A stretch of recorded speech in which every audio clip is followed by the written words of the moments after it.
इसके अलावा नाइस। मैंने जामिया का जो स्पेसिफिक एमए हिस्ट्री का एंट्रेंस टेस्ट होता है वो भी दिया था, जिसमें मेरी रैंक 1 आई है। तो इसलिए फिर मैंने हिस्टोरिका का, आई थिंक अर्ली मार्च में हिस्टोरिका का मैंने कोर्स लिया। 225 आपने एग्जाम दिया या एचसी का, वहां ले आए। 235 नंबर लेकर के आए आप हिस्ट्री। हिस्ट्री वाले में। और जेएमआई में तो कहना ही। एंशियंट के लिए अब आर एस शर्मा, और मेडिवल हिस्ट्री के लिए सतीश चंद्र की बुक, उसमें हम्म। एकदम लास्ट में एक टाइमलाइन दी हुई है सारे साइट्स की एक्सकैवेशन की।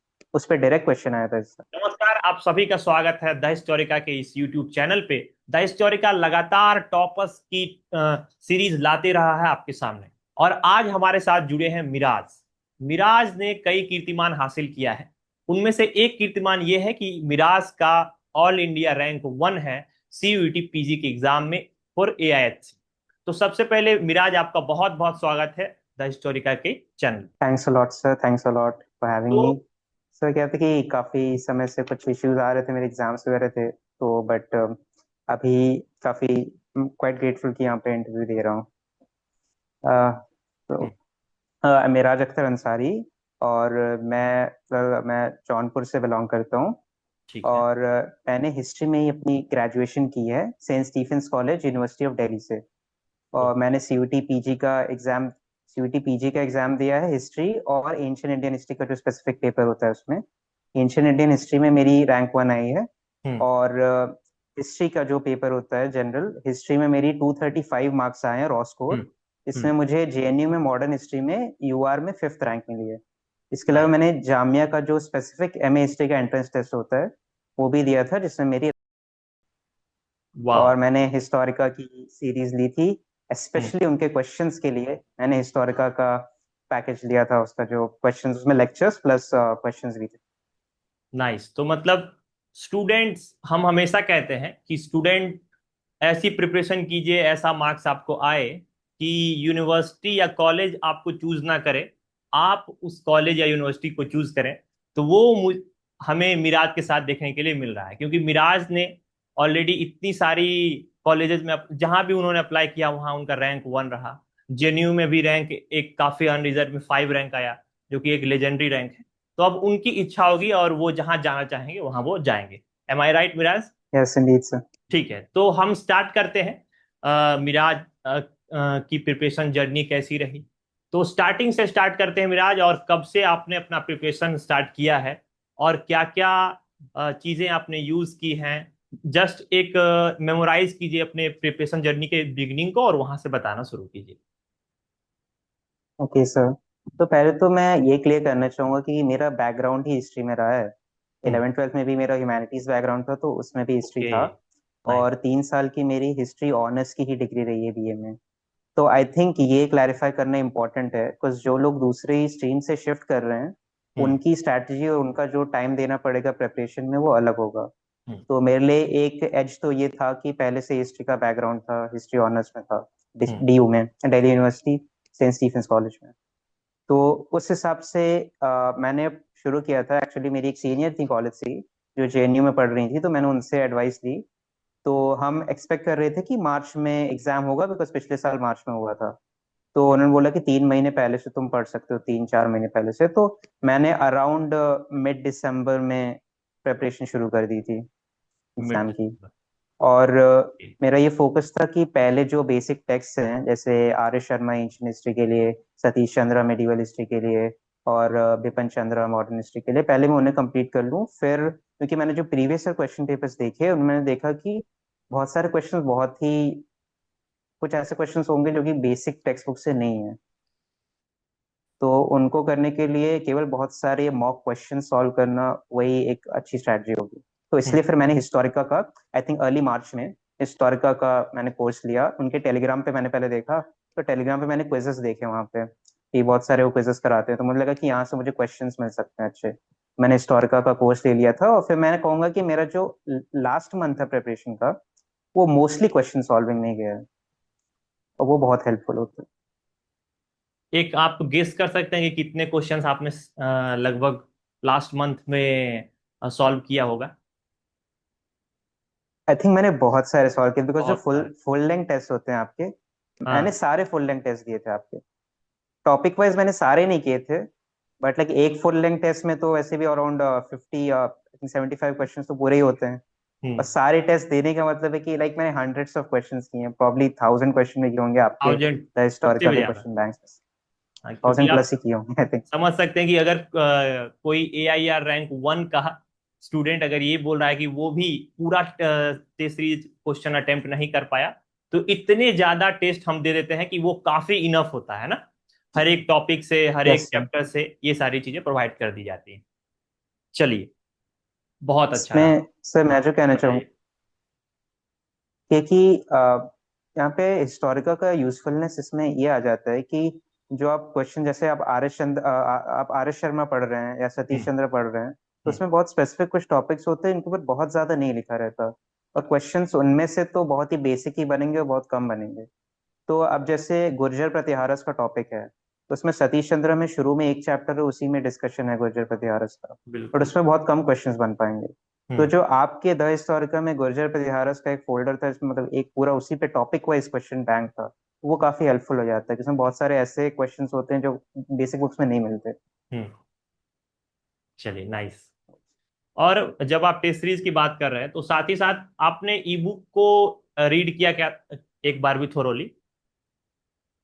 फिर ई बुक में एक्चुअली रीड नहीं कर पाया था, बिकॉज ओके। थोड़ा सा मुझे उस हिसाब से लेट हो गई थी, बिकॉज मेरा यही था कि क्वेश्चन ही मोस्टली सॉल्व कर लेते हैं। तो ई बुक तो मैं रीड नहीं कर पाया था। चलिए, कोई बात नहीं, आपने रीड नहीं किया, बट चूंकि आपने गुजर प्रतिहारास के टॉपिक को डिस्कस किया और बताया, रेफरेंस दिया एक बुक का, तो जितना उस बुक में कंटेंट दिया हुआ है उससे कई एक ज्यादा हमने अपने ई बुक में कंटेंट दिया था। तो अगर आप फर्स्ट हैंडली उसको रिफर करते तो काफी बेटर रहता, comparison to any other book for CUT PG। ठीक है, तो जो भी स्टूडेंट्स आगे देखने वाले हैं, अगर वो हमसे जुड़ते हैं या कहीं से भी, तो वो द हिस्टोरिका के ई बुक को जरूर रेफर करें। और हम अपने ई बुक को बेस्ट बना के अभी लाने वाले हैं आप सबों के लिए, तो उसको आप चेकआउट कर सकते हैं। चलिए, तो ये थी बातचीत आपके शुरुआती दौर के प्रिपरेशन का और इन सारी चीजों का। अब मान लीजिए कि कोई स्टूडेंट है, तो वो अभी के महीने में, आज आज से 2-3 महीने बाद, चूंकि आपने भी दिसंबर में स्टार्ट किया अपना प्रिपरेशन, तैयारी करनी यस चाहेगी, तो उसको किस किस बातों का ध्यान रखना चाहिए, ये आप बता दीजिए। Okay sir. तो सर मैं पहले तो कहूँगा कि भले कुछ ऐसे क्वेश्चंस आ सकते हैं, थोड़े ऑब्सक्योर होते हैं, बट फिर भी ओवरऑल, स्पेशली क्योंकि एक ऑब्जेक्टिव एग्जाम है, आई हम्म। थिंक एक बेस मेंटेन करना बहुत ज्यादा इंपॉर्टेंट होता है। वो केवल क्वेश्चंस आंसर करने में नहीं, बल्कि गेस करने में भी बहुत काम आता है, कि अगर आपके पास बेस होगा तो आप एलिमिनेट कर पाओगे। हम्म। तो आई थिंक सबसे पहले तो मैं कहूँगा कि एंशियंट के लिए अब आर एस शर्मा, और मेडिवल हिस्ट्री के लिए सतीश चंद्र की बुक, और मॉडर्न हिस्ट्री के लिए मैंने दो बुक्स रेफर की थी, बिपिन चंद्रस मॉडर्न हिस्ट्री और Shekhar Bandyopadhyay from Plassey to partition. तो ये जो बेसिक बुक्स हैं, इनको सबसे पहले पढ़ लेने चाहिए, और प्रेफरेबली 2 to 3 टाइम्स, क्योंकि मैंने भी अराउंड इतना पढ़ा था। मैं कहूँगा 3 टाइम्स पढ़ा था अराउंड इन बुक्स को। तो इन बुक्स से पहले बेस बना लेना चाहिए। उसके बाद मैं कहूंगा कि जितने भी पीवाईक्यूज अभी तक हैं, क्योंकि सीयूटी के उतने पीवाईक्यूज हैं नहीं, बिकॉज उतनी बार हुआ नहीं एग्जाम, हम्म। बट जितने भी हैं अवेलेबल वो सारे सॉल्व कर लीजिए। और उसमें से पैटर्न समझिए कि कहाँ से ज्यादा क्वेश्चन आ रहे हैं। एक जो हर किसी को समझ में आएगा एग्जाम देकर भी और पीवाईक्यूज देखकर भी, कि क्रोनोलॉजी एक बहुत बड़ा फोकस है। तो क्रोनोलॉजी पे आप हमेशा ध्यान दीजिए जब भी आप पढ़ रहे हो। क्रोनोलॉजी के क्वेश्चंस कई बार बहुत कंफ्यूजिंग हो जाते हैं, इस बार कुछ थे भी, एक लिटरली 1 मंथ या 2 मंथ्स के टाइम पीरियड की चीजों को अरेंज करना था। तो वो क्वेश्चन काफी कंफ्यूजिंग हो जाते हैं। तो हम्म। क्रोनोलॉजी पे आप स्पेशल ध्यान दीजिए। और इसके अलावा मैं कहूंगा कि वही क्वेश्चन बैंक्स फिर आप जहां से हो सकता है लीजिए। मैं पर्सनली कहूंगा कि हिस्टोरिकल के question banks, specially full length test और टॉपिक वाइज टेस्ट में भी कुछ स्पेसिफिक टॉपिक्स मुझे काफी यूजफुल लगे, तो आप वो रेफर कर सकते हो। और इसके अलावा कई ऐसी बुक्स तो मिल ही जाती हैं आपको, तो उन्हें रेफर कर सकते हो। क्वेश्चंस लगाना काफी इंपॉर्टेंट हो जाता है। प्लस एक चीज जो स्पेसिफिकली मैं कहूंगा इस बार का पेपर देख के, कि आप क्लास 12th की तीनों एनसीईआरटी थरेली पढ़ लीजिए। क्योंकि उनमें से मैं कहूंगा कि मुझे जितना मैंने एनालाइज किया, एटलीस्ट 10 क्वेश्चंस तो शायद बन ही रहे होंगे, या 10 से ज्यादा ही बन रहे होंगे। एटलीस्ट 10 क्वेश्चंस इस बार, यानी कि अराउंड बिल्कुल। 40 मार्क्स हम्म। केवल आपकी क्लास 12th एनसीईआरटी से हो जाएगा। खास करके क्लास 12th एनसीईआरटी के चैप्टर के एंड में टाइमलाइन का सेक्शन होता है, और if you would like to know more read एक बुक्स का सेक्शन होता है। हम्म। हम्म। उन दो सेक्शंस को जरूर पढ़ लीजिए हर चैप्टर के लिए। इस बार दो बुक्स आई थी। एक तो बुक है उर्वशी बुटालिया की, एक बुक है the other side of silence. तो stories of women of partition, उस पर एक बुक है। तो वो आपका जो पार्टीशन वाला चैप्टर है क्लास 12 की थर्ड एनसीईआरटी की बुक में, उसी में वो मेंशन्ड है, वो चैप्टर के अंदर नहीं मेंशन है बट लास्ट में जो रेफरेंसेस है उनमें दिया हुआ है, if you would like to know more section में। उसी तरीके से सुमित, एक और बुक है environment and ethnicity in India, उसमें भी उसी तरीके से दिया हुआ है वहाँ पे भी।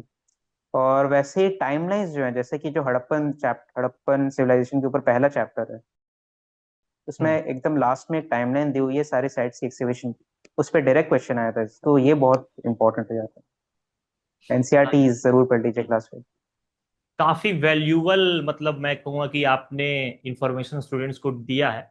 जनरली इंटरव्यूज हम कई सारे करते हैं, बट आपका ये जो आपने बताया काफी वैल्यूबल। और स्टूडेंट्स के लिए मैं बता दूं कि जितने भी बुक्स का नाम अभी मिराज ने लिया है, लगभग वो सारे बुक्स की पीडीएफ आपको हमारे ऐप पे मिल जाएगी, ठीक है। और सारे पीवाईक्यूज भी मिल जाएगी आपको आसानी से, तो आप उस ऐप को जाके चेकआउट कर सकते हैं अगर ये सारी चीजें आपको चाहिए तो। उसके बाद अगली जो अगला हमारा सवाल था वो हम सीयूटी एग्जाम के स्पेसिफिक आ रहे थे, ठीक है। क्योंकि हम लगातार देख रहे हैं एग्जाम का पैटर्न जो चेंज आ रहा है, 2022, 23, 24 और अब 25 में आपने एग्जाम दिया।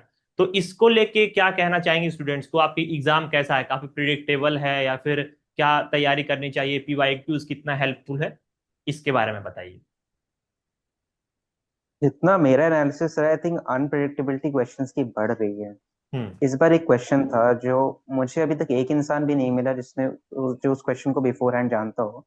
एक इंस्क्रिप्शन है बारी कोट, इस स्वात वैली में है, जो कि मतलब उसके पूछा ये गया था क्वेश्चन कि कौन सा रूलर था जिसने वो बारी कोट इंस्क्रिप्शन को इश्यू किया, लाइक उसकी ईडिक्ट को इश्यू किया था। तो वो एक ऐसी चीज है जो अगर आप गूगल पे भी सर्च करेंगे आपको डायरेक्टली नहीं मिलेगा। जितना मैंने देखा था, एक ऑब्सक्योर सी मैं वेबसाइट पे गया था, फिर वहां पे मुझे ट्रांसलिटरेशन पढ़ा मैंने उस इंस्क्रिप्शन का, तब मुझे समझ में आया कि एक ऑलमोस्ट आई थिंक 9th या 10th century early medieval ruler था, उसने लिखा था। तो ऐसे कुछ क्वेश्चंस आई थिंक आएंगे, at least hmm. Couple of questions तो ऐसे होंगे, मैं बिफोर हैंड बता रहा हूँ, जो कि आपको नहीं पता चलेंगे, चाहे आप मतलब जितना मुझे समझ में आता है वो होते ही हैं ऑफ द आपका जो मेन होता है। तो ओवरऑल मैं कहूंगा कि क्वेश्चंस अगर आप केवल बेसिक बुक्स पे, या फिर जो बुक्स अगर आप हिस्ट्री से ग्रेजुएशन कर रहे हो, ग्रेजुएशन के टाइम पे पढ़ते हो, उन हम्म। पे आप पूरी तरह रिलाई नहीं कर सकते सीयूटी पीजी के लिए।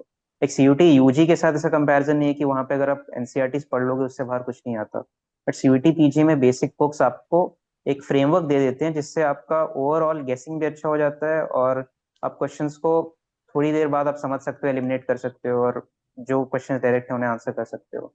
But I hmm. थिंक ज्यादा से ज्यादा क्वेश्चन बैंक्स पे ही फोकस होना चाहिए, क्योंकि बहुत सारे क्वेश्चन बहुत अनप्रेडिक्टेबल हो जाते हैं। नाइस। जैसे और स्पेसिफिकली एक चीज मैंने पहले भी बोली कि क्रोनोलॉजी पे बहुत ही स्पेशल फोकस कीजिएगा, बुक्स एंड ऑथर्स पे फोकस कीजिएगा, ये जिससे, क्योंकि ये बहुत ही ज्यादा काइंड ऑफ फेवरेट क्वेश्चंस हैं सीयूटी में ठीक। एग्जामिनर्स के। तो जितने आपने पॉइंट जो बता रहे थे उनको सुन के अभी बसंत सर आए हैं, और बसंत सर कह रहे हैं कि मैं भी कुछ बातचीत कर लेता हूँ विराज से। तो बसंत सर प्लीज। ओके, मेरा सबसे पहले तो good evening congratulation sir. Sir, रहिए रहिए, आप भी रहिए प्लीज। हाँ। और इतनी सारे थैंक यू भाई सर। उपलब्धियां एक बच्चे ने, बहुत ही कम, ऐसा रेयर रहा है कि उसने हासिल की हो। 225 आपने एग्जाम दिया आईआईएससी का, वहां ले आए। 235 नंबर लेकर के आए आप हिस्ट्री। हिस्ट्री वाले में। और जेएमआई में तो कहना ही क्या, चलो भाई, ये बहुत ही अच्छा है। और आई थिंक कि आप हिस्ट्री के लिए एक बड़े बड़े ही बहुत अच्छे वरदान के रूप में साबित होंगे। क्योंकि मिराज, मैं अभी आपका इंटरव्यू सुन रहा था, और चूंकि इस काम के लिए जो है वो केशव सर असाइन हुए थे, लेकिन मेरा मन हुआ कि आपसे एक बार इंटरेक्ट किया जाए, क्योंकि आप जो नॉर्मल बातचीत कर रहे हैं उसमें से आपने 3 क्वेश्चंस जो है वो बताया कि भाई एनसीईआरटी से वहां आ रहा है। फिर जयपाल देव के बारे में आपने बताया, बारीकोट जो सर अभिलेख के बारे में आपने जिक्र किया, अमेजिंग, स्वात वैली। चलो अमेजिंग, चलो नेक्स्ट, और कुछ चीजें आप बताइए भाई कि इन क्वेश्चंस को देखने के बाद आपको क्या लगा कि कितने परसेंट क्वेश्चन ऐसे थे जो मॉडरेट थे, इजी थे, और साथ ही साथ टफ थे। इन तीनों कैटेगरीज में थोड़ा बांटिएगा। और साथ ही साथ जो आपने बात कही कि भाई बारीकोट आ गया, या फिर कांगड़ा शैली वाला question, if you can remember, yes. Come on वो रूपचंद वाला जो क्वेश्चन था। तो यस सर। वैसे क्वेश्चंस आई थिंक कि अनअटेम्प्टेबल होते हैं, वो अटेम्प्ट करने भी नहीं चाहिए, वो केवल नेगेटिव मार्किंग बढ़ाने के लिए होते हैं। तो आपका इस पे क्या मतलब विचार है कि क्या हम टफ क्वेश्चंस के पीछे जाएं, कि हम वो ट्रांसक्रिप्ट पढ़ के हम पता करें कि भाई ये किसने इसको रिलीज किया, या फिर हम फॉर्मल एजुकेशन के थ्रू या नॉर्मल जो सीधे सीधे चीजें पढ़ाई जा रही है उनको हम मगअप करें। या कहा जाए कि अगर आप क्वेश्चन पेपर अटेम्प्ट करने का क्या अप्रोच होना चाहिए एग्जैक्टली तो वो क्या होना चाहिए आपके अकॉर्डिंग, इसको बताइए। आई थिंक मैं जो कहूंगा कि देयर इज अ रीजन कि इस एग्जाम में टॉपर्स का 250 भी नहीं जाता। तो वो बिल्कुल बात सही उसमें बात ये कि at the end of the day आपको लाना ही नहीं है 300 या 290 या 280। वो तो वो किसी का गोल होना ही नहीं चाहिए अगर है। रियलिस्टिकली कोई एग्जाम दे रहा है तो। क्योंकि at the end of the day questions इतने ज्यादा अलग, जैसे एक क्वेश्चन था जो मेरा खुद का गलत हुआ था। क्वेश्चन था, एक क्रोनोलॉजी थी जिसमें 4 इवेंट्स थे, जिसमें से 2 में बहुत कंफ्यूजन थी। वो था लाहौर डिक्लेरेशन जो मार्च 1940 में था, और विंस्टन चर्चिल का यूके का प्राइम मिनिस्टर बनना, जो कि आई थिंक उसके 1 महीने बाद था शायद। तो वो भी मेरा लेकिन भी गलत हुआ था लेकिन बिकॉज क्रोनोलॉजी के ये वैसे उसमें ये था आपको जो पर्ल हार्बर पर अटैक था उसके बाद जो पोलैंड पर आक्रमण किया था जैसे सेकंड वर्ल्ड वॉर स्टार्ट हुआ हाँ, था, वो जो थे वो और इजी थे, जो वो आपने दोनों तो बताया। हाँ, 39 और विंस्टन 41 आप कर चर्चिल और सकते हैं। साथ में आपका पाकिस्तान का लाहौर लाहौर सेशन जो है मुस्लिम लीग का। तो वो दोनों तो बहुत ही आई करीब थिंक थे। ये दोनों से और सॉल्व हो ऐसे रहा था क्या ये क्वेश्चन? नहीं, बात है कि इसके ऑप्शंस ऐसे थे कि अगर आप ओके, पहले दोनों का गॉट मतलब इट। जो पर्ल हार्बर और अगर आप 1941 का जो पोलैंड इवेंट था, वाला, हाँ। अगर आप उन दोनों को समझ भी लोगे तब भी आपको इन दोनों सॉल्व में एलिमिनेट करना, मतलब इन दोनों गॉट का इट। पता होना चाहिए, विंस्टन चर्चिल और लाहौर डिक्लेरेशन, परफेक्ट, क्योंकि तो यानी बहुत ही इन चीजों आसपास को के थोड़ा इवेंट्स सा हैं, स्किप ऑलमोस्ट अ करना मंथ। था। हाँ, तो क्योंकि at the end of the day आपको कई क्वेश्चंस होंगे जो स्किप करने ही पड़ेंगे। तो ओवरऑल मैं कहूंगा कि बहुत ज्यादा आपको ऐसी ऑब्सक्योर फैक्ट्स में नहीं जाना जिससे आपका बहुत टाइम चला जाए और आप ये सोचोगे कोई भी क्वेश्चन ऐसा ना हो जो मैं ना कर पाऊँ। वो चीज पॉसिबल नहीं है। तो एक रियलिस्टिक स्ट्रैटेजी है कि आपका बेस बहुत स्ट्रांग होना चाहिए, कि जिससे मैंने ये नोटिस किया है कि क्रोनोलॉजी के बहुत सारे क्वेश्चन में बेस बहुत काम आता है, क्योंकि आपको पता चल जाता है कि ये चीज इस टाइम पे तो हो ही नहीं सकती। तो अगर आपको पता है कि पेपर की डिस्कवरी 105 सी में हुई थी, या फिर एक एग्जैक्टली। बेसिक लेवल पे आपको पता है कि कब कॉइनेट स्टार्ट हुई थी, तो फिर कुछ एलिमिनेशंस हो जाते हैं। तो आई थिंक बहुत बढ़िया। बहुत सारे क्वेश्चन एलिमिनेशन से ही सही होते हैं at the end of the day, जिनका लेट्स से 235 भी आ रहा है, मैं अपने एक्सपीरियंस से बता रहा हूँ। ऐसे नहीं कि उन्हें 235 उतने क्वेश्चंस पता थे। इट्स बहुत बिकॉज अच्छी कि बात। कई जगह पे स्मार्ट एलिमिनेशन हो जाता है, तो उसकी वजह से हो जाता है। पता हमें प्रॉब्ली 75 में से लेट्स से 45 क्वेश्चंस डायरेक्टली पता होते हैं। उसके बाद आपका बेस कितना स्ट्रांग है और इंस्टिंक्ट आपने क्वेश्चंस क्या कितने कह किए रहा उसके है, ये बेस, सारी चीजें मैटर इंस्टिंक्ट क्या कह रहा है, आपका कितना हिस्ट्री में आपने रैंडमली पढ़ा है, आपका बैकग्राउंड यस। कितना स्ट्रांग है, वो सब चीजें यूजफुल हो। अमेजिंग। मिराज, आपने कितने अटेम्प्ट किए थे दोनों में बताइएगा, एएचसी और हिस्ट्री में, और कितने सही हुए कितने गलत हुए, याद है आपको? ठीक, मैंने मोस्टली ज्यादातर अटेम्प्ट कर लिए थे। आई थिंक मैंने काफी अटेम्प्ट कर लिए थे एक्चुअली। हम्म। तो मैंने समवेयर अराउंड 60 प्लस ही अटेम्प्ट किए थे 60+। दोनों में ही, ओके। एएचसी और 60 प्लस। और तो आई एएचसी में तो थिंक आई ये थिंक मैंने ज्यादा और फिर किए तो थे गलत नहीं ऑलमोस्ट हुआ है 70 के आप। अराउंड। हाँ। हाँ, मेरा ज्यादा गलत फिर ओके भी नहीं हुआ है उस हिसाब से के देखें तो। Okay okay okay. ठीक है, इसमें से आपने कहा कि अच्छा अच्छा, ये बताइए कि आपके पेपर को सॉल्व करने का आपका क्या टेक्निक होता है? क्या क्या आप वन टाइम में ही पूरा एकदम पूरा देख करके अच्छे से आप टिक करते जाते हो जो नहीं आ रहा है वो भी, या फिर वन गो में आप सॉल्व करते हो? अगर आपने वन गो में सॉल्व करके उसके बाद फिर सेकंड राउंड आए, थर्ड राउंड आए, किस तरह का अप्रोच होता है फिर आज आपका? मेरा पर्सनली मैंने ये देखा कि टाइम का तो ऐसे इश्यू हुआ नहीं था मुझे। मेरा अप्रोच यही था कि जो पहली बार भी मैं अगर लगा रहा हूँ तो काफी सोच कर ही लगाता था मोस्टली। हम्म। ऐसे क्वेश्चंस में जो बिल्कुल नहीं समझ में आता था उसमें मैं स्किप कर देता था या कोई प्रोविजनल आंसर लगा देता था। बट मोस्टली मैं देख कर ही लगाता हूँ। मेरे साथ ये था कि क्योंकि मेरा पेपर इस बार एटलीस्ट जो मैंने दिया था वो हो गया था टाइम पे, तो मुझे टाइम मिल गया था बाद में सबको फिर से रिव्यू करने का। और हम्म। एआईएचसी में तो काफी टाइम मिल गया था रिव्यू करने का। तो वो चीज हुई थी। Okay, perfect. प्लस मैं एक एआईएचसी के लिए स्पेसिफिक टिप दूंगा कि जो उपिंदर सिंह की बुक है history of ancient and early medieval India, वो काफी यूजफुल है क्योंकि उसमें काफी आर्कियोलॉजिकल डिटेल्स हैं।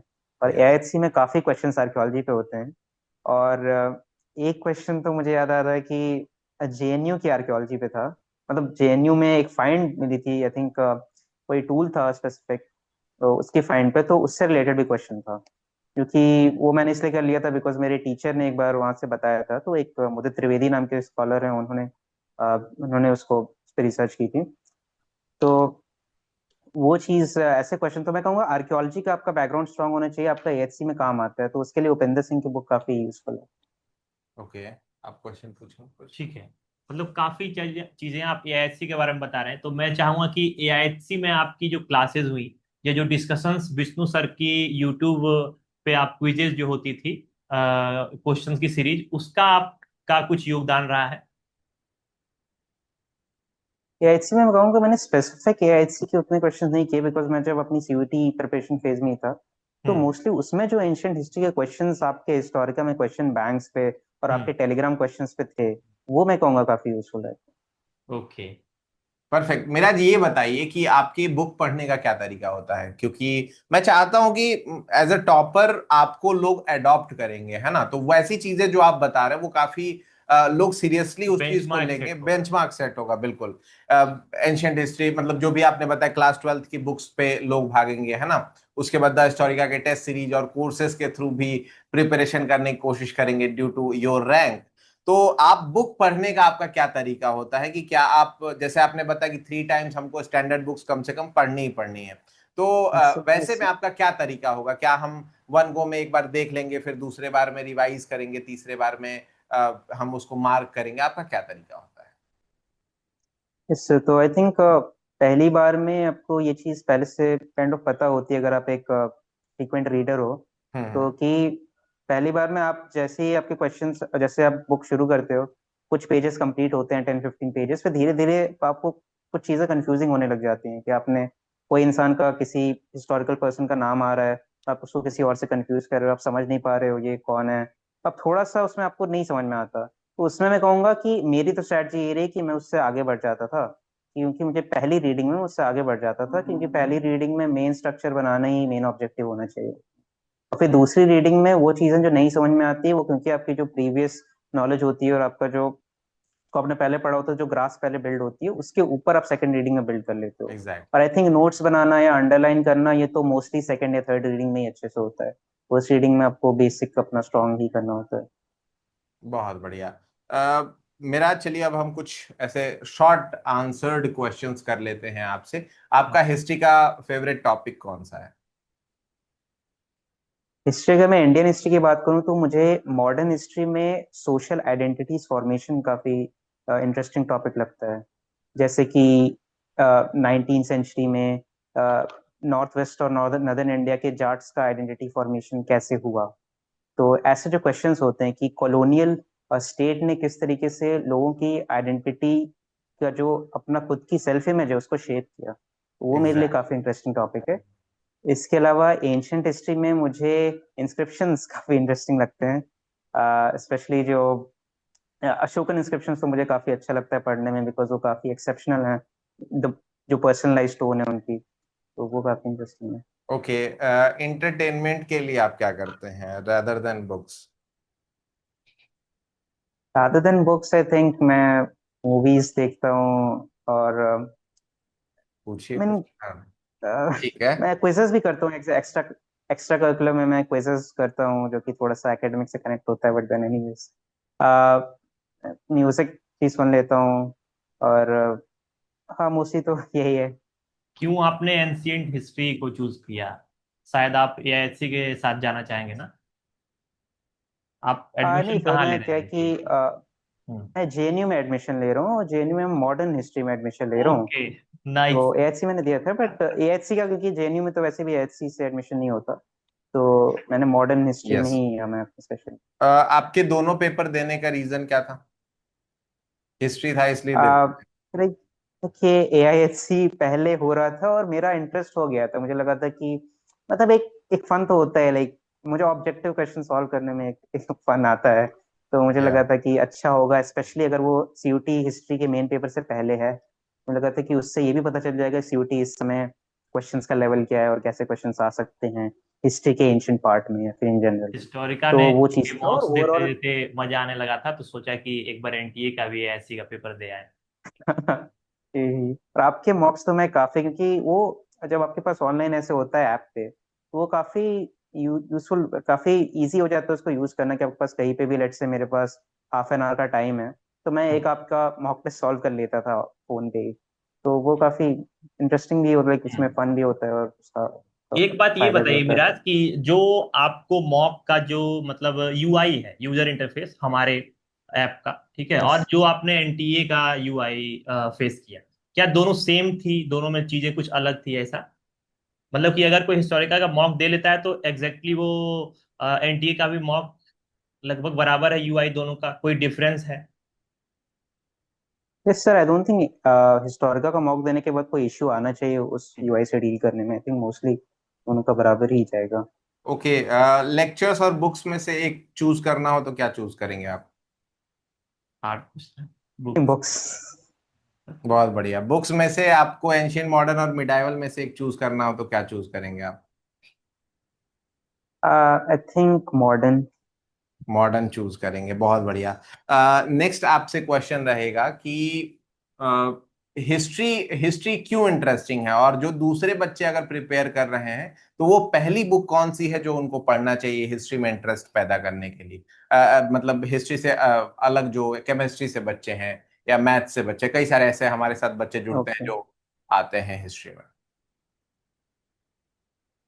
हिस्ट्री से इंटरेस्ट पैदा करने को मैं कहूँगा कि कुछ एक दो तरीके की बुक्स हो सकती हैं। एक तो जनरल बुक्स होती हैं कि आप अगर आप एक इंडियन हो तो इंडियन हिस्ट्री से रिलेटेड काफी कुछ इंटरेस्टिंग फैक्ट्स हैं जो, क्योंकि अगर कोई बच्चा जैसे आपने कहा केमिस्ट्री से आ रहा है तो उसके लिए तो बहुत सारी बुक्स जैसे रोमिला थापर की अर्ली इंडिया हो गई या फिर Ashoka and the decline of the Mauryas हो गई।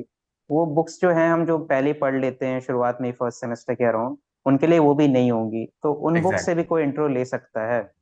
और इसके अलावा मैं कहूंगा कि जो स्पेसिफिकली हेल्प करता है हिस्ट्री में इंटरेस्ट बिल्ड करना, वो तो कोई ऐसी चीज होती है जो कि स्पेसिफिकली आपके कॉन्टेक्स्ट से कनेक्ट होती है। अब ये बुक्स थोड़ी स्पेसिफिक होती हैं but I think hmm. Interest build करने में काफी रोल होता है इनका। तो एग्जैक्ट। इफ आपको लेट्स से किसी कम्युनिटी आइडेंटिटी में इंटरेस्ट है, प्रॉब्ली आप उस खुद उस कम्युनिटी को बिलोंग करते हो, बहुत तो अच्छी बहुत बात सारे है। हिस्टोरियंस हैं जिनके आर्टिकल्स हैं, रिसर्च वर्क्स हैं जो आप पढ़ सकते हो। उसके हम्म। जरिए आपका एक इंटरेस्ट डेवलप हो सकता है। जेनरिक बुक्स की बात करें तो आप वर्ल्ड हिस्ट्री के बैकग्राउंड पे भी जो बुक्स हैं, जैसे कि आप एक पॉपुलर बुक की बात करें तो आप युval नोआ हरारी की बुक्स पढ़ सकते हो, जो कि बहुत सर। इंटरेस्ट बिल्ड करने में आई थिंक या। एक बेसिक लेवल पे काफी यूजफुल है। इसके अलावा जैसे आप हिस्टोरिकल फिक्शन पढ़ सकते हो, वो भी काफी यूजफुल होता है। जैसे अमिताभ घोष की बुक्स हैं, विलियम डालरिम्पल की बुक्स हैं, वो भी आप पढ़ सकते हो। एग्जैक्टली। मेरा जी ये बताइए कि आपका फोन यूजेस कितना है प्रिपरेशन के दौरान और उसके बाद, और टॉप 5 क्या टॉप 2 एप्स बताइए जो आप यूज करते हैं? आई थिंक यूसेज, मेरा यूसेज काफी रहा है प्रिपरेशन के टाइम पे, बिकॉज मैं सर्चिंग बहुत ज्यादा करता हूँ।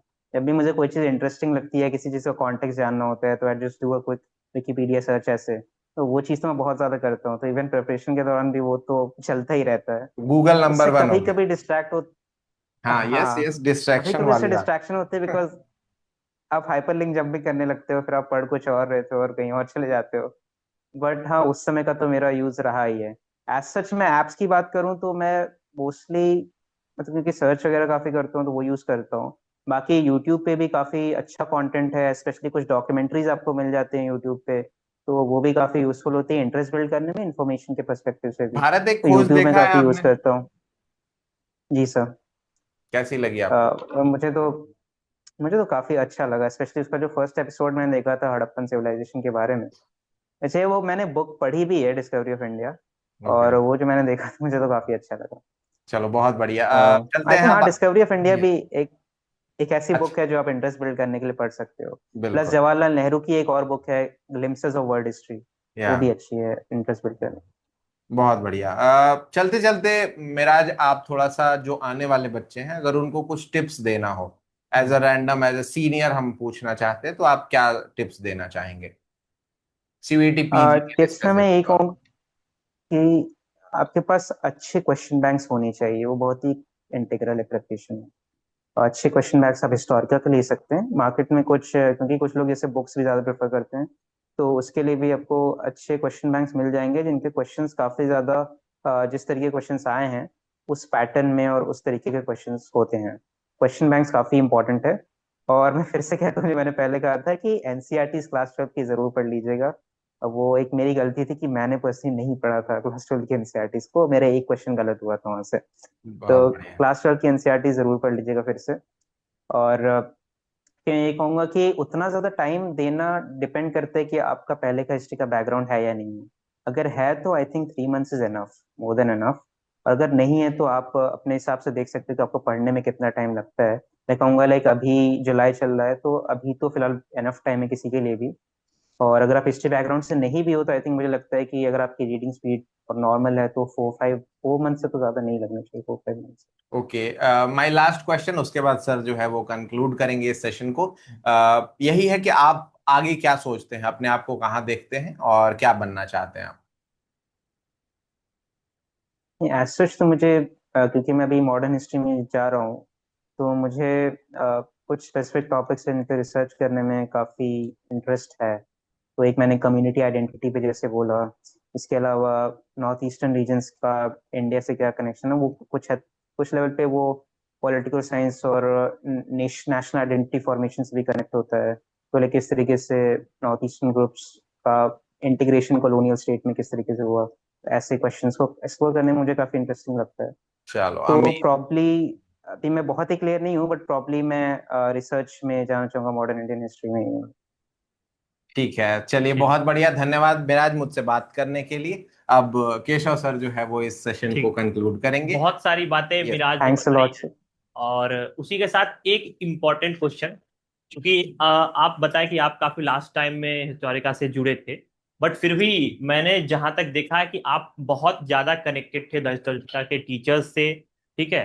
तो द हिस्टोरिका का जो एक पढ़ाई का कल्चर है, जो टीचर्स का एक माहौल बनाते हैं, उसके बारे में आप कुछ बता दीजिए, ताकि हम जान चाहें कि बाकी स्टूडेंट्स को भी ये पता चले। तो कल्चर के बारे में कहूंगा कि टेलीग्राम पे अगर आप ग्रुप पे एक्टिव रहोगे और आपके जो डेली टेस्ट होते हैं उन्हें करोगे, बहुत हम्म। सारे क्वेश्चंस और बहुत सारे आपके फैक्ट्स वहां से क्लियर हो जाएंगे। हम्म। तो वो आई थिंक एक अच्छी चीज लगती है, क्योंकि उसमें टेस्ट के साथ आपकी रैंकिंग भी आती है। तो उस रैंकिंग से काफी मदद मिलती है अपने आप को देखने में कि आप अभी किस मतलब आपकी ग्रास्प कितनी अच्छी है अभी। हम्म। तो वो अगर आप टेलीग्राम टेस्ट रेगुलरली करोगे तो वो काफी फायदेमंद होता है। बाकी मैं कहूँगा टीचर्स पे कि आपका एग्जाम के जस्ट पहले आपने एक सीरीज आई थिंक कराई थी जिसमें इंपॉर्टेंट क्वेश्चन जो आ सकते हैं वो, तो वो एक काफी मैं कहूँगा यूजफुल वीडियो थी। तो वो भी आपका एक इम्पोर्टेंट इनपुट था जो हिस्टोरियल की तरफ से था। और प्लस आपके क्वेश्चंस के बारे में तो बताया मैंने, थिंक वो। और इसके अलावा मैं तो कहूँगा कि जो एक मतलब पोस्ट रिजल्ट का जो सपोर्ट है हिस्टोरिका का, कि आप ग्रुप्स बना रहे हैं, उसके आप अभी भी ग्रुप्स बना रहे हैं और हमारे जो एडमिशन से रिलेटेड क्वेरीज हैं उनके बारे में बात कर रहे हैं, तो वो भी आई थिंक काफी हेल्पफुल चीज है हिस्टोरिका की। विष्णु सर अक्सर आपकी चर्चा करते रहते हैं। ठीक है। तो ये थे मिराज, और मिराज ने न केवल ट्रेडिशनली और एकेडमिकली चीजें बातें की हैं कि क्या क्या हमें सीयूटीपीजी एग्जाम के लिए करनी चाहिए, बल्कि उससे इतर होके एक हिस्ट्री स्टूडेंट का माइंडसेट कैसा रहना चाहिए, एग्जाम को लेकर अप्रोच कैसा होना चाहिए, इन सब बातों पे डिटेल बातचीत हमने इसमें किया। ठीक है। इसी तरह से और भी टॉपर्स से हमने बात किया था, बट ये one of the best interview है according to me for history. ठीक है। तो और भी आने वाले टॉपर से हम बातचीत करेंगे, और इस इंटरव्यू को यहाँ तक देने के लिए मिराज आपका बहुत बहुत धन्यवाद। ठीक है। जी और सर, आपका धन्यवाद मुझे यहाँ करने के हाँ, लिए। अगर आप अभी तक इस वीडियो को देख रहे हैं और CUTPG 2026 की तैयारी करना चाहते हैं, तो उसके लिए बेस्ट प्लेटफॉर्म द हिस्टोरिका है। आप इससे जुड़ के अपनी तैयारी को आसान बना सकते हैं। इस तरह के वीडियोस को देखने के लिए लगातार हमसे जुड़े रहिए। मैं था केशव और मेरे साथ जुड़े थे मिराज अख्तर अंसारी। बहुत बहुत धन्यवाद।